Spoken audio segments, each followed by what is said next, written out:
Saludos, saludos amigos, saludos. Continuamos aquí en el rumbo de la tarde. Gracias por Con los débiles. En breve. Así que con los débiles, eso porque los poderosos vienen ahorita, no, pero es Sí. de la tarde con Leila, Miguel y Valentín. Y estamos en tiempo de nuestra entrevista. Ya vamos a conversar con el doctor Nelson Rodríguez Monegro. Muy feliz de tenerlos aquí. Ustedes recuerdan que él fue. Lo de los poderosos me recuerda a una ley de física. Ajá, ¿cuál? A que un edificio, una estructura es tan fuerte como el más débil de sus tornillos. Rudy no yo. ¿Y quién es el más débil de los poderosos? No se lo diga don Rudy que anda por ahí. Repítaselo, don Miguel, repítaselo. ¿Qué hace Rudy ahí en una hora usurpando posiciones y ocupando lugares indebidos? Alguien tiene que contener a Valentín aquí. Tenemos al doctor Nelson Rodríguez Monegro en la entrevista del día de hoy.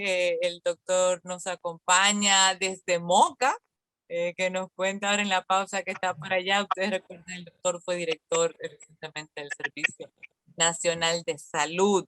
Doctor, gracias por acompañarnos esta tarde en el rumbo de la tarde con Leila Miguel. Gracias a ustedes por la invitación. Un saludo afectuoso a todos sus compañeros ahí en el set y a los amigos que los escuchan. ¿Qué le ha parecido en general, doctor, en estos meses de la nueva administración, el manejo de la pandemia y de la parte que ha tocado relativa a la vacunación, que ha tocado ahora en este año, 2021?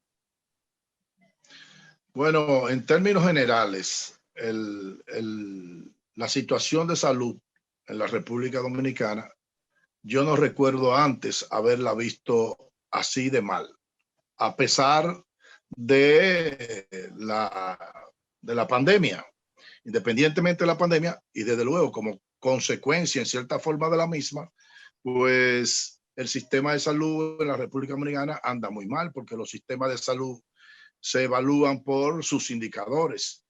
Yo recuerdo haber escrito, si mal no recuerdo, el 28 de abril del 2020, un artículo en el periódico Hoy que decía: atendamos la epidemia sin descuidar la endemia. Que lo que quería decir era que usualmente nosotros somos muy reactivos y actuamos en todo lo que es de manera agudo, pero las cosas que hay que darle seguimiento, tenemos muchas debilidades.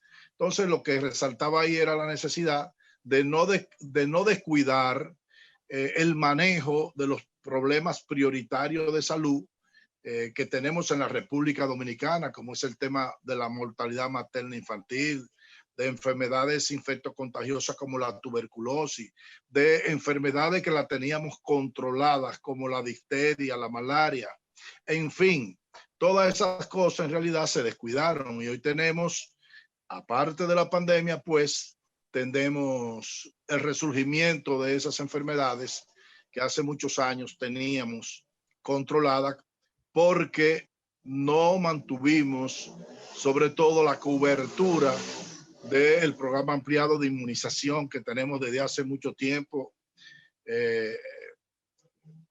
Muy bueno, es decir, hay un programa muy bueno de vacunación.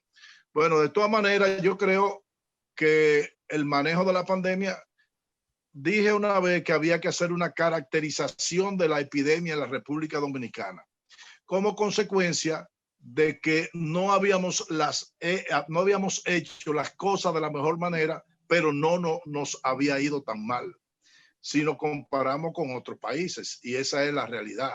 Porque cuando se trata de controlar una epidemia, lo fundamental cae dentro del ámbito de la epidemiología, de cómo ser proactivo en detectar sintomáticos respiratorios, rastrear su contacto, aislarlo, ponerlo en cuarentena para controlar la transmisión comunitaria.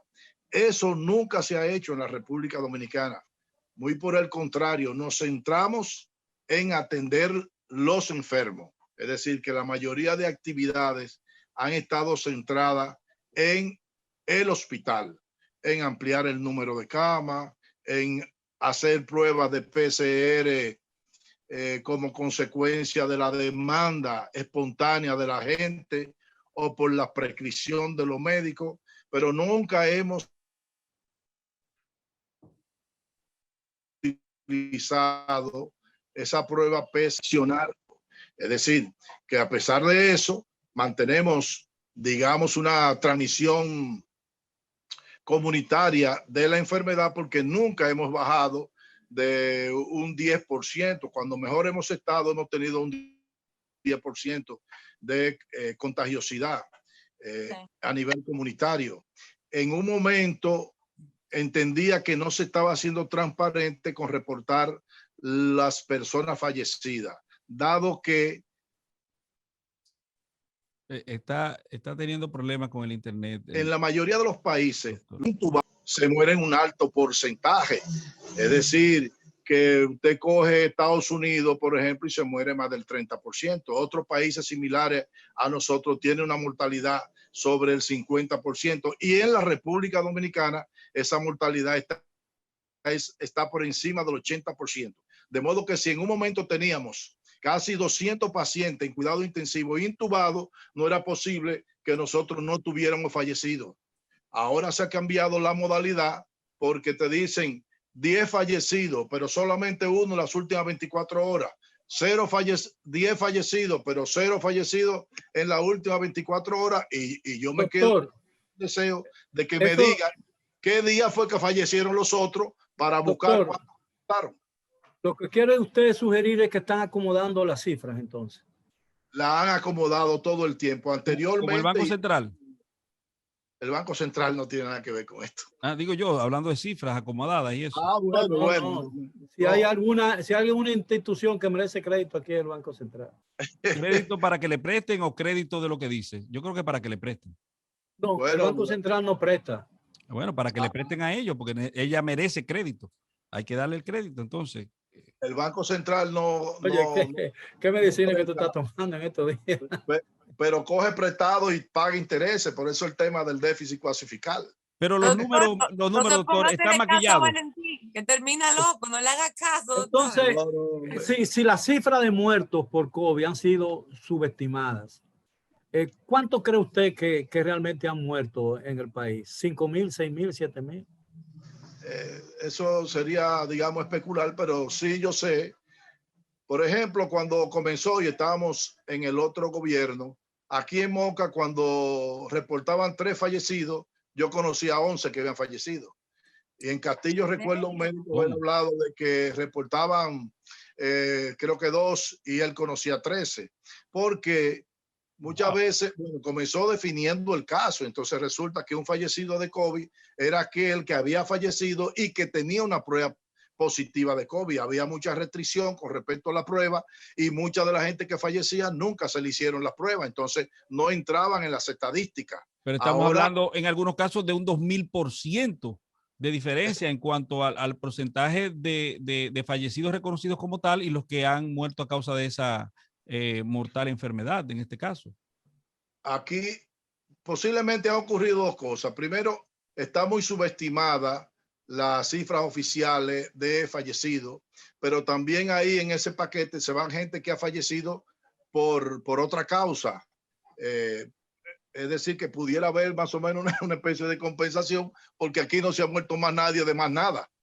Es decir, incluso de repente los casos de neumonía por influenza A han desaparecido. Es decir, no, ya no hay otros tipos de enterovirus, de otros tipos de influenza, ya no hay. Ya nada más estar yo oí una explicación un poco tonta de que eso era posible porque las personas estaban distanciadas y utilizaban los cubrebocas y lavaban las manos. Pero ¿por qué no ha funcionado para el COVID eso? Si son las mismas medidas. Es decir, que lamentablemente no se está llevando registro de nada de eso y todo recae sobre el tema de la vigilancia epidemiológica y ahora se pondrá peor, es decir, a tomar una decisión como la que han tomado de que la persona solamente tiene posibilidades de hacerse una PCR al año. Eso implica, primero, limita el ejercicio profesional del médico, porque, óigame, si usted tiene sintomatología, puede ser de un proceso viral por otro, un proceso gripal por otro virus y sale negativa, pero no quiere decir que en 2 meses usted tenga síntomas de COVID y haya que justificar, haya que evidenciarlo y documentarlo. Entonces no podrá hacérsela a menos que no sea paga por la persona. Entonces eso limita mucho el trabajo profesional del médico por un lado, disminuye el acceso a atención de calidad de la población, y lo que yo sí tengo por sentado es que engorda las ARS. No me cabe la menor duda. Porque para eso sí nosotros somos especialistas, en asegurarle rentabilidad a esas. Pero creo que fue una decisión del ministerio el hecho de que las pruebas se hicieran una vez al año, tengo entendido. Que dicho sea de paso, porque aquí no hemos vuelto locos y se ha perdido cuáles son las competencias de cada una de las instituciones. Es decir, existe un protocolo para la indicación de esta prueba. De repente, entonces, el ministerio lo cambia. Es decir, han cambiado el protocolo, pero eso no se hace de esa manera, porque cuando se formula un protocolo y se aprueba, lo único que hace el Ministerio de Salud Pública es coordinar, digamos, el proceso de elaboración del protocolo, pero ahí intervienen Doctor, Sí. ¿Quién ha manejado mejor o quién manejó mejor la crisis sanitaria? ¿El gobierno anterior o este gobierno? Ninguno de los dos la ha manejado adecuadamente. Bueno, ¿quién la manejó peor entonces? ¿Quién la manejó peor? Miren, si ustedes toman lo que es el plan estratégico de abordaje de la pandemia del COVID, ustedes van a encontrar un documento impecable donde está totalmente todo lo que hay que hacer. Ahora, cuando usted va a la práctica, a la ejecución de eso, entonces es fácil determinar qué cosas no se hicieron, ni se han hecho, ni nunca se han hecho. Ahí están todas. Es decir, que lamentablemente no lo han aplicado. Estas autoridades simple y llanamente han seguido lo mismo que estaban haciendo las otras. Pruebas masivas no ha hecho ninguna de las dos, por ejemplo. No, peor todavía, no la hacían como una estrategia, sino que hacían operativo. Ese es el tema de un operativo de prueba en el barrio tal. ¿Y qué hacía toda la gente que quería hacerse prueba? Cogía para ese barrio, pero no utilizado, porque he detectado mediante el sistema de vigilancia epidemiológica y lo que se llama la respuesta rápida, que en X área geográfica se ha incrementado la circulación del virus. Como consecuencia, usted va a ese sitio y comienza a detectar proactivamente y a rastrear los otros con pruebas. Eso no es más. Se hizo algo peor todavía, que produjeron una confusión con la población, porque comenzaron a aplicar pruebas rápidas. ¿Ustedes se acuerdan de esa prueba rápida? Claro. Pero esa prueba rápida, nadie conoció nunca el porciento de especificidad de esas pruebas. Es decir, cuál era el valor predictivo de esa prueba, y tenía muchísimo falso positivo y muchísimo falso negativo. Doctor, incluso eran pruebas que nunca fueron validadas. Doctor, me apunta una radio oyente, Hermes Mecarielo, una famosa joven de la televisión dominicana, muy afamada, que los seguros no autorizan las pruebas PCR si ya te realizaste la anterior, que si eso ocurre. Pero óigame una cosa. Cuando yo oigo eso, ¿y quién ha dicho que la ARS aquí han pagado PCR? Óigame lo que ocurre. El plan básico de salud o catálogo de prestaciones que tiene el Seguro Familiar de Salud es algo nominal. Todo lo que no está dentro de esas especificaciones está fuera de cobertura. Y como la epidemia de COVID, la enfermedad COVID-19 no se conocía, estaba fuera. ¿Qué ocurrió? Que quien ha estado cubriendo todas esas pruebas ha sido el Estado, el gobierno que administra el Estado. Las ARS no han puesto un centavo de eso. Es el gobierno. Por eso ellos dijeron en un momento que habían gastado más de 5 mil millones de pesos en pruebas. Porque la ARS mire, yo no conozco esa ARS que sea tan espléndida de poner en cobertura cosas que no están especificadas. Pero el CISARID acaba de decir que el Estado le debe Más de 3.000 millones de pesos a la CRS por ese concepto. Bueno, porque estaba comprometido a pagársela. Ella la hacía, pero el Estado tiene que pagársela. Y eran gratuitas. Es decir, que todos nosotros debemos esa prueba a la ARS. Y por otro lado, las ARS son muy dadas de que cualquier cosa que le incremente el costo, inmediatamente hay que incrementarle la cápita. Ahora bien, las ganancias de este 2020 pasado que han tenido la ARS tiene que ser una cifra fabulosa. ¿Por qué? Porque la gente dejó de ir. Es decir, se suspendieron todas las cirugías electivas. La gente dejó de ir porque muchos establecimientos de salud público y privado suspendieron las consultas y porque también tenían temor de contagiarse. De modo que todo el dinero de la cápita se lo han quedado las ARS. Doctor, su opinión sobre la marcha del plan de vacunación. Y dígame si usted se vacunó. Sí, me vacuné. Bueno, yo creo que ha marchado de acuerdo a las posibilidades que ha tenido el país. Cuando yo oía el tema del programa COVAX, de que mediante ese mecanismo la Organización Mundial de la Salud iba a asegurar una distribución equitativa entre los países ricos y los países pobres. Ya eso fue un fracaso ya. Eso fracasó. Es que es una ilusión, una ilusión. Sí. Mira, yo fui miembro del Consejo Ejecutivo de la Organización Mundial de la Salud en representación del Ministerio del país en el 16 y conozco esa dinámica. Lo que más influencia tiene en la Organización Mundial de la Salud es la Organización Mundial del Comercio y con sus intereses ahí no juegan. Eso, desarrollar una molécula nueva cuesta miles de millones de dólares y no es verdad. También yo oigo ahora un movimiento que ojalá me equivoque para que se liberen las patentes y que cada país que pueda y esté en condiciones tecnológicamente de desarrollar vacunas lo haga.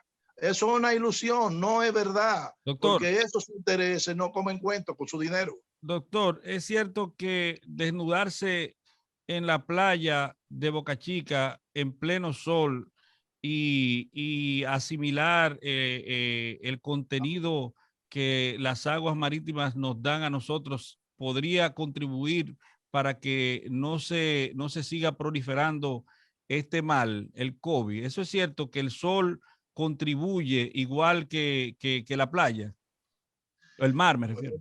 Este es un país tropical. Si fuera así, nosotros tuviéramos muy baja cantidad de contagiados. Esos son cuentos de camino. No se ha demostrado nada de eso. Primero se hablaba que el calor, la tarbia entonces no funciona. Que el calor, bueno, eso es diferente. Pero no quiero que se diga que eso viene de mí. ¿Usted ha escuchado eso con anterioridad, profesor? Claro, claro, sobre todo por el tema de la vitamina D. Hoy en día, lo que es vitamina D, el zinc, todo eso se utiliza para aumentar supuestamente la defensa, pero eso no está demostrado nada. Lo que sí, pero la vitamina D del sol es de ciertas horas de la mañana. Mira, y aquí hay una cosa, Miguel, curioso. El sol es un catalizador de la formación de vitamina D. Pero resulta que la gran mayoría de gente que se titula vitamina D en República Dominicana, los niveles salen bajos. Entonces yo una vez dije que había que hacer una revisión de la calidad de esas pruebas que se estaban haciendo. Porque... No, hay que cuestionar al sol. Y no al sol 106.5, me refiero al sol, porque no está haciendo su trabajo entonces. Ese hace su trabajo porque tú te pones el sol, te expones al sol un par de horas y tú sabrás lo que es el sol. Xeroderma pigmentoso, pero entonces la parte de la vitamina D no. Este sol es el de la mañana, entre 7 y 9 de la mañana o 10 de la mañana. El que se pone al sol en el trópico al mediodía.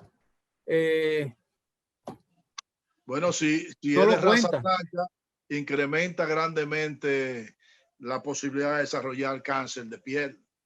Es decir, el sol, la gente debe bañarse antes de las 10 y después de las 4 de la tarde en la playa. Antes de las 10 y después de las 4. Así es. El sol tiene rayos de oro. La luna y su apasionada. Doctor, muchísimas gracias por haber compartido esta tarde con nosotros aquí en el rumbo de la tarde. Déjese ver con más frecuencia, doctor. Y trate de venir los miércoles. Le voy a hacer un encargo cuando venga para la capital. Porque Leila, la galleta Mocanas. los martes y los miércoles le está un poquito más, porque si no te hubiesen sacado chispa aquí con el tema del COVID, la gurú nuestra contra el peso pesado de Moca. No, lo que pasa es, yo estoy cansada hoy. ¿No ve que tengo la pila bajita? Yo sé que algo pasa. No, la verdad que tengo la pila bajita. Estoy cansada. Yo creía que íbamos a hablar de las intoxicaciones alcohólicas.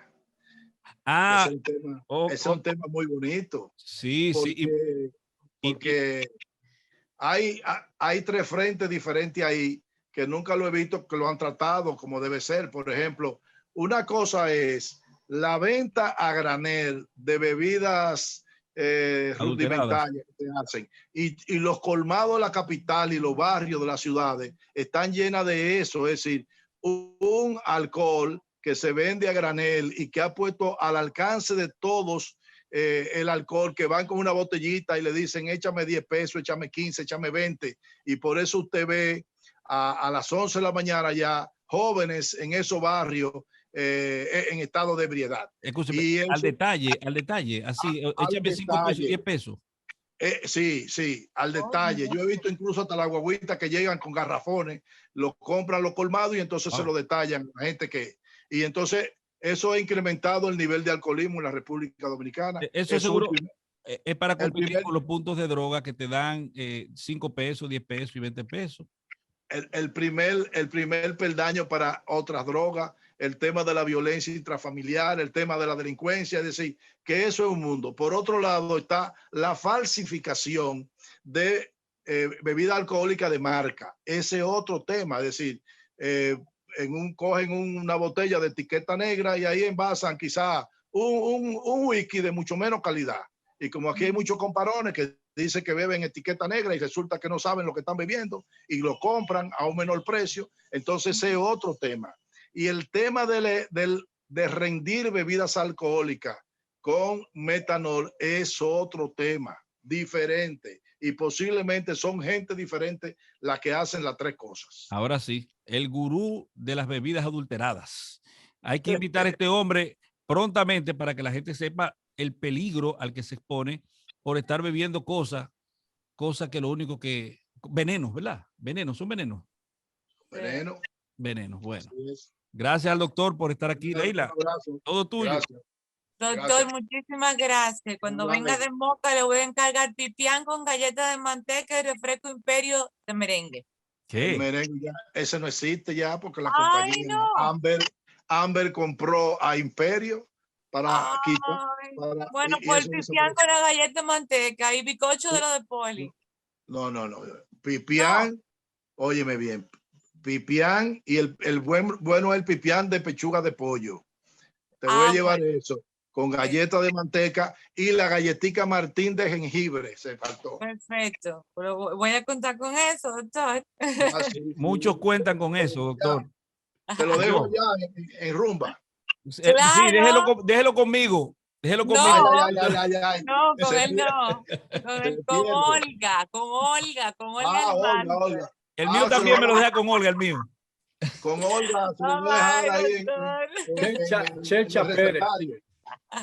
Gracias, doctor. A ustedes gracias por la sintonía. Quédense con los poderosos. Y con más de rumba, mañana estaremos aquí para otra entrega. Chelcha Pérez regresa mañana a las 4 en punto de la tarde.